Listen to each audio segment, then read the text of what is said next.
your girl Meek, and welcome to Meek's Bottom Line. I have 3/4 of my crew with me. I got my crew Rocky, my crew member Rocky, and I got Adrian. And apparently they have something to say about Game 5, which happened last night. So Rocky, we'll start with you. What's your bottom line? Wow. I told y'all the free throws was matter. It's like, no, sorry. Y'all didn't believe it? Just a little taken back. To lose a 26-point lead, I think that really sums it up in the sense of just really lack of focus by the team. Again, I guess they thought that they really put the team away. Joel had a monster first half. Everything was clicking on all cylinders. Mm-hmm. And again, we have the same trouble. Just lack of focus. Definitely kind of surprised about Doc Rivers, some of the substitutions, things like that he was doing, especially in the fourth quarter. Mm-hmm. I was really taken back by that, but I think mainly some of the things he was doing was just trying to really watch Joel's minutes, just because he was really tired. But yeah, it was shocking. It was shocking. Adrian, what you got to say? What's your bottom line? The bottom line is I'm afraid. I am afraid that we have found ourselves in a position that may be insurmountable mentally for us to overcome. And I mean, a little bit to what Rocky was saying, I was saying this to someone else. And I was corrected when I said it, but I felt like we sort of got out-coached, or we didn't coach to the end of the game. I don't want to put it much on Doc because there were collective issues and shortfalls. But one of the things that I was just super disappointed about is how we, ushered Ben and Joel out of the game with standing ovations at the end of the third as if it was the end of the fourth. Mm-hmm. I thought that was premature. I thought we didn't make the adjustments quick enough when we saw Lou Williams getting hot, on fire hot, we should have somehow hosed him off, and we didn't make the adjustments quick enough, and we came in cold.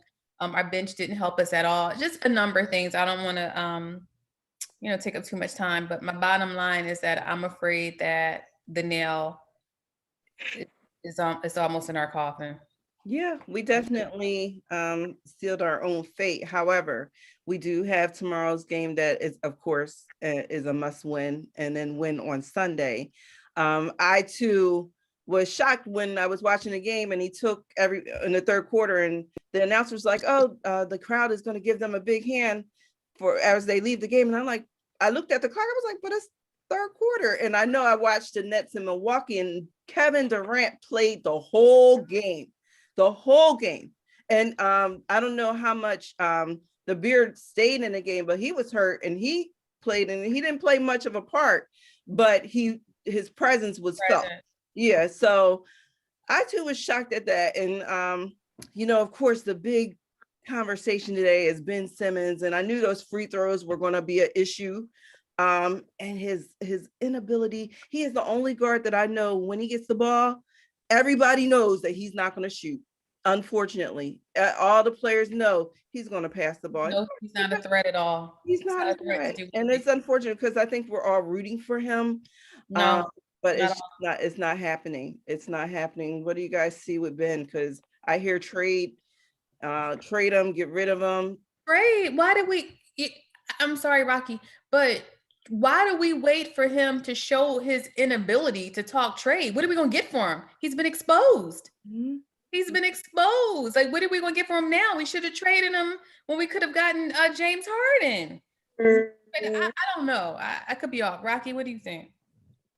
No, he definitely has a market. And in a sense of, he's the only 6'9", 6'10" player that can guard basically all five positions.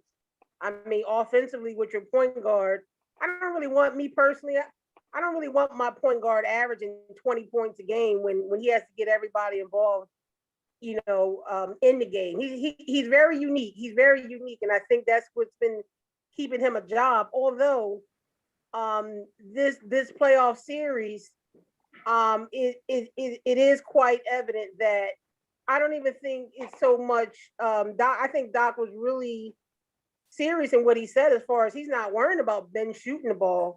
Ben just has to be aggressive and get to the lane. He just has to he has to get fouls. He has to get fouls on the other team's best players. He has to at least attempt something. If it's not a jump shot, he has to attempt to get to the line or something. Even if he is missing shots at the line, he has to use that big body. He has to be more aggressive. He definitely has to be more aggressive. But I mean, now I'm almost thinking that, kind of, with this message going back and forth year after year after year after year, I kind of think that I didn't want to say this, but I'm kind of thinking maybe he got the yips. I'm kind of thinking that maybe he might be a little timid. I might have to admit that. I didn't want to go on record and saying that, but I think he might be a little timid. I think the stage might be a little bit too big for him, and he's so worried about messing up. Because I think if I'm correct, I think there was I think he mentioned something not to the effect of him. I think he just thinks too much when he's talking about free throws. When he's shooting free throws, I just think he just psychologically, I think that's in his head right now. But I think overall in his gameplay, I really think that he's not getting it psychologically. I mean, it's mental. It It definitely is mental because even was it Shaq?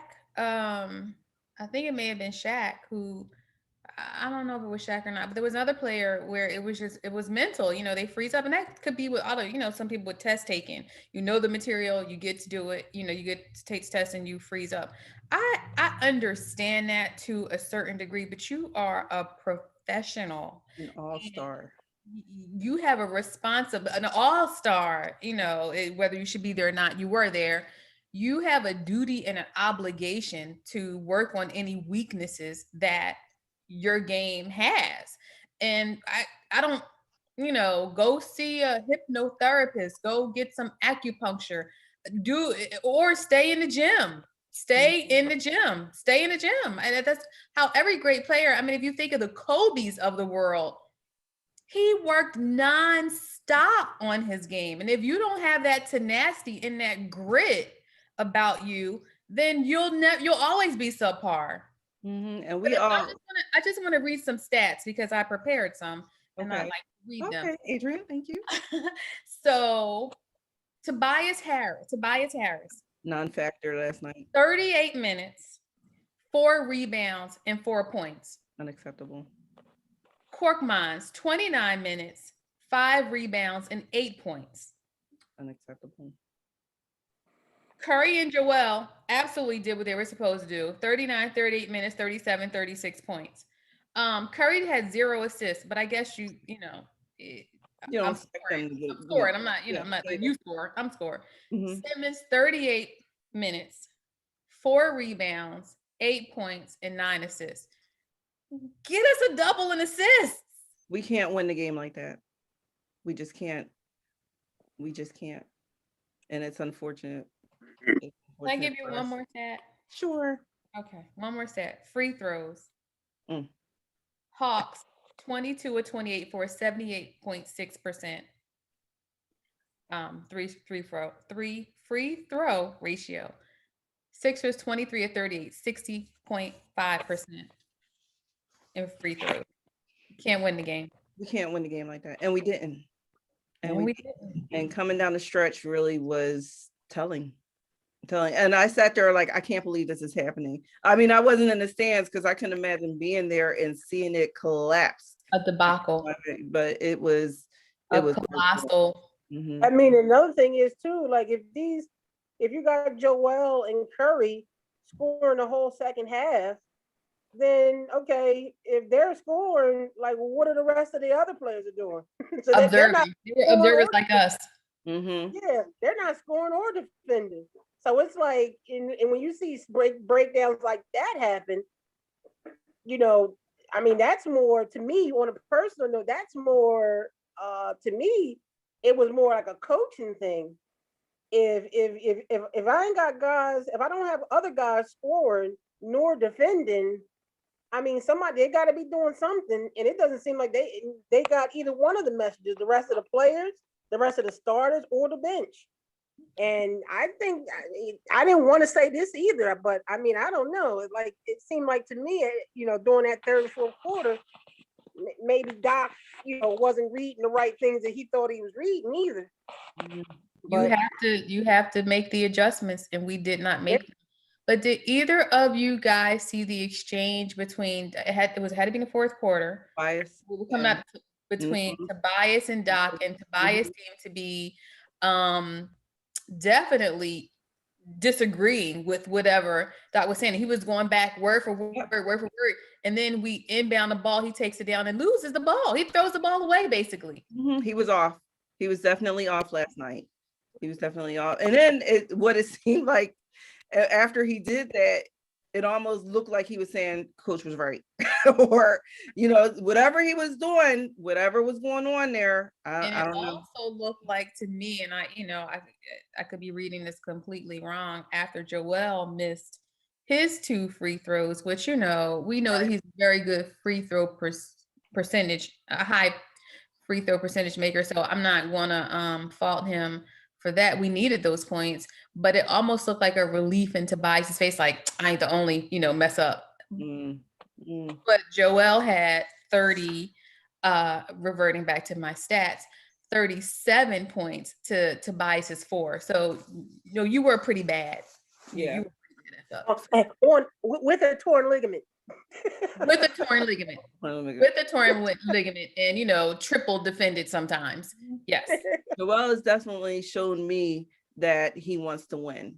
I mean, he's after the balls, he's after I see a lot more aggressive play from him than I have in the past couple seasons. So I definitely like that he's stepping up to his all-star role, but one all-star can't do it by himself. So do you ladies think that we got 2 games in us? Absolutely. I do. I'm a Sixers fan. I'm gonna go down fighting. I want us to make adjustments. And sometimes it takes for you to, maybe this wasn't, we'll see. We'll see. Of course, I'm going to say I want us to win. And I want us to win. Tobias has got to do his part. Ben Simmons, he's still playing for us. He can. I got my wife coming in and the dogs coming in. The dogs happy. Oh, that's all right. It's real time. It's real time. So yeah, let's see what happens. But I'm rooting for us. My bottom line is I hope we're going to win tomorrow. Let's hope game 7 is a win too. We'll be back at home, so we'll see. Rocky, what's your prediction? I'm sorry, I got a lot of noise in the background. I apologize about that. I would hope that I'm hoping I wasn't reading what I was reading based on that loss the other night. Like real defeated, like a real defeated team. I would hope that with some of the veterans that they have, and some of this stuff happening, slightly before in past series, I would hope that they would, especially Joel, some of the guys now that you consider veterans. See, this team too really still doesn't lack a Jimmy Butler, like an actual proven veteran that basically that Ben and Joe can defer to. Like when you had Jimmy Butler there, like another star, like it doesn't seem like either one of these guys they want to be stars, but I mean, as far as leaders, they haven't really come into that role as of yet. So these this late debacle happening again. I mean, if you had that veteran presence there that can take over and do key things late in the game, I think that it'll be a whole different story. But that's another another story for another time. But I just hope that mental focus. I hope they bring more of that with this next game. I mean, because the way that they've been playing, I mean, they haven't been playing like an awful game up until late in the game. So yeah.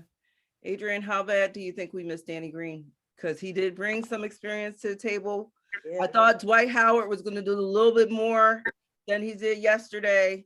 What do you think? I think we really miss Danny Green because in addition to, his defensive play, which he's, really solid at, we need an offensive player who can drain the threes. We need some other offense. We are severely lacking in offense, and we're severely lacking in somebody who's unselfish and just I guess somebody that they don't really like to guard or pay more attention to. Joel's going to get defended. Ben is not going to get defended because he's not a threat. Right. So now they can focus all of their attention on Joel, where we had Danny Green or some other distraction. I mean, Seth did what he could. We have Seth, or do we have Steph? We have The Curry boy. Yeah. He did what he could, to help with the distraction, but somehow he got cold too. I don't know. I don't know what we are going to do. I'm going to say the coaches should be studying all the film, and you got to kick some butt. Like, I know these are professionals who get paid a bunch of money, and sometimes they listen, sometimes they don't. But you gotta shake the crap out of them, and hopefully they see the severity of that, and their backs up against the wall, and hopefully they don't want to be embarrassed, because you were fixing to get embarrassed. Yeah. You're going back to Atlanta now. You couldn't do anything at home. You're going back to Atlanta. You want Trey to give you the bow like he did to New York? That's embarrassing. This little boy with this fly hair, it's all over the place. Or Lou Williams. I mean, I love Lou, and I don't know if I'm coming off the bench, lighting us up. He's not even a starter. Coming off the bench. So I mean, I like to be optimistic, but I'm afraid.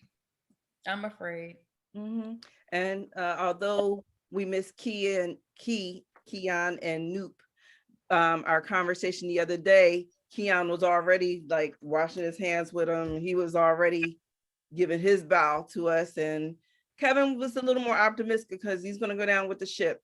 So I'm yeah. Go ahead, Rod. No. I know. I was agreeing with you. I mean, we're definitely gonna go. Ride to the wheels fall off. Another thing. And we already touched on this though. It's like, do you really this off season? Do you really restart the process? That's gonna be the question. That's gonna be the question. That's gonna be ringing all through next year. Do you restart the process, and what do you get for the restart of the process? Well, depending on what happens, I feel like the process is over. I'm over trusting the process. We got to make some other moves because something's not working.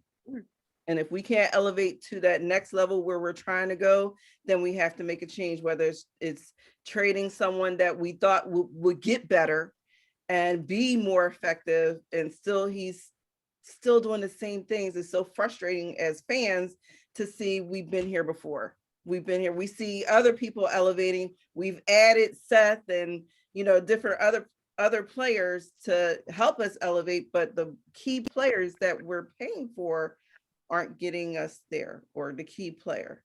So not to mention, we have a notable, documented, and respected coach. It's not the coach. No. I didn't like the calls the last game. I thought he should have made some adjustments quicker. But he is a respected coach. Like, Yes, we can't blame it. We can't say, but Philly can't get a good coach. We have an assistant. No, we have Doc Rivers. So it's not coaching. And then if we can attract a coach like that to come here, because that's a lot of the problem too. In some of these markets, coaches don't want to go. But if we can attract a high caliber coach like Doc is, we have to get a good cast of people who are, capable of playing. And that's my problem with Ben Simmons. Like, you've been in this league long enough now to do the things that you need to do in the areas that you need to improve upon. He's shooting himself. He's doing himself a disservice because, he may have a market, but the more you show your inabilities, the smaller that market will be. Yeah. Yeah, definitely a game changer. And you know what, guys? That's the bottom line. Talk to you after the game 6. Go Sixers. Go Sixers. Sixers.